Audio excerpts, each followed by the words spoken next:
pranks and death threats. Police are now looking into what they say could amount to a cyber stalking case. Andrea Canning spoke with the family in a GMA exclusive.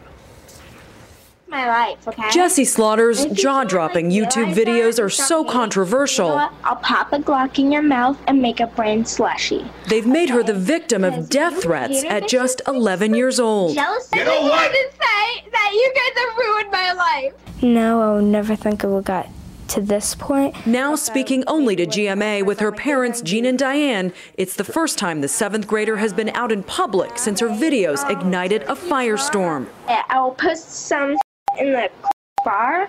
Why so much profanity in the videos? It's just, I had no words running through my mind. It was all done live, and that was just a way to get out my anger. Slaughter says she turned her webcam into a weapon in retaliation over online postings about her alleged sexual history. And if you guys consider and freaking label me, then you guys are the actual posers, and I'm not a poser.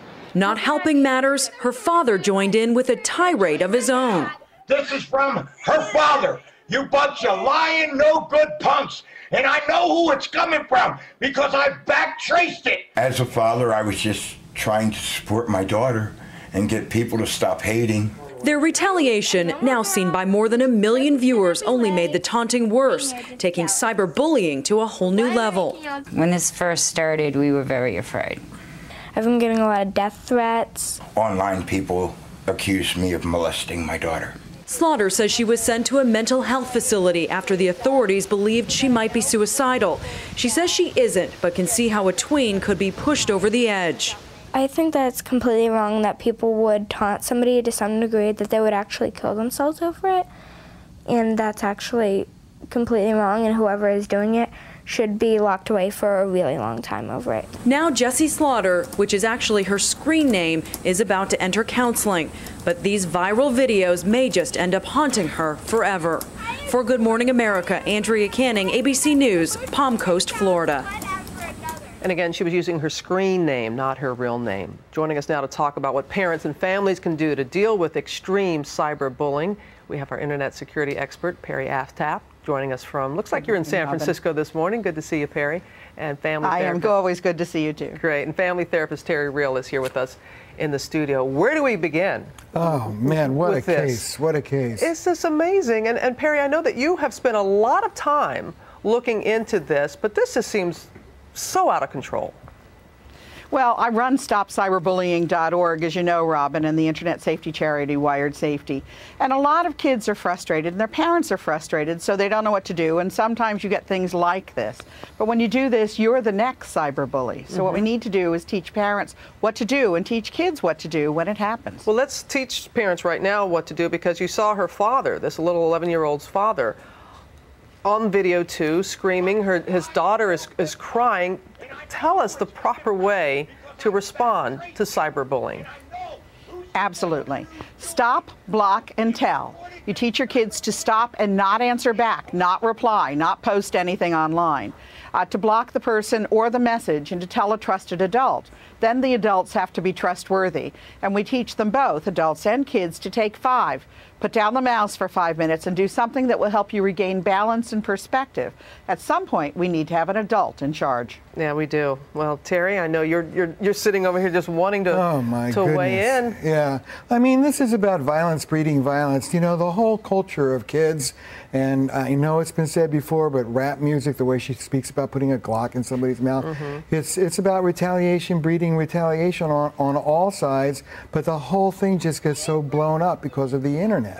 Well, tell us how this can affect, you know, she's 11 years old. We see teens that are doing this too. The effect that it has on them, because the internet, you can be anonymous.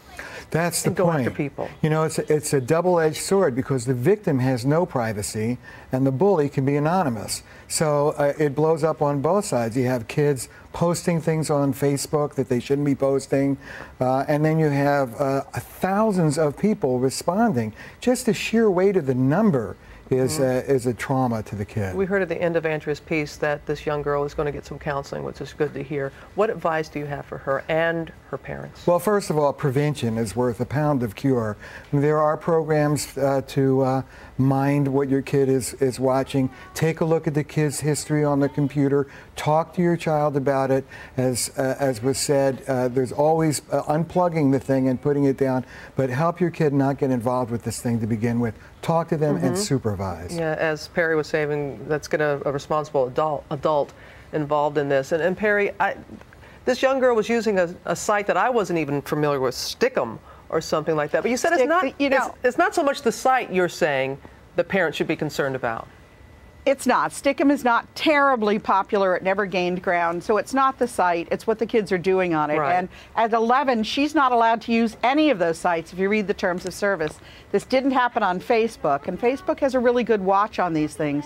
What you need to do is when it happens, parents need to report it to law enforcement. If they're threats, they need to report it to the site. And if they need help, they need to come to wiredsafety.org, where my volunteers can help them handle what's going on. But bottom line, don't overreact. Don't try to take it into your own hands, and make sure you know what your kids are doing online and how to make sure they're a little safer. No, you are doing such phenomenal work as always, Perry. Thank you. And Terry, what's your bottom line? Bottom line is, I'm great. It's great that this kid is getting some counseling.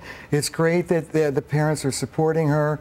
This is a trauma, and it needs to be taken seriously. All right, Terry, good to have you here with us. Enjoy your day in San Francisco, Perry. Thanks again. Thanks a lot, Robin. For your excellent work. And for advice on what age to start talking to your children about cyberbullying and more tips about having that conversation, which you so desperately need to have, go to our website, abcnews.com/GMA.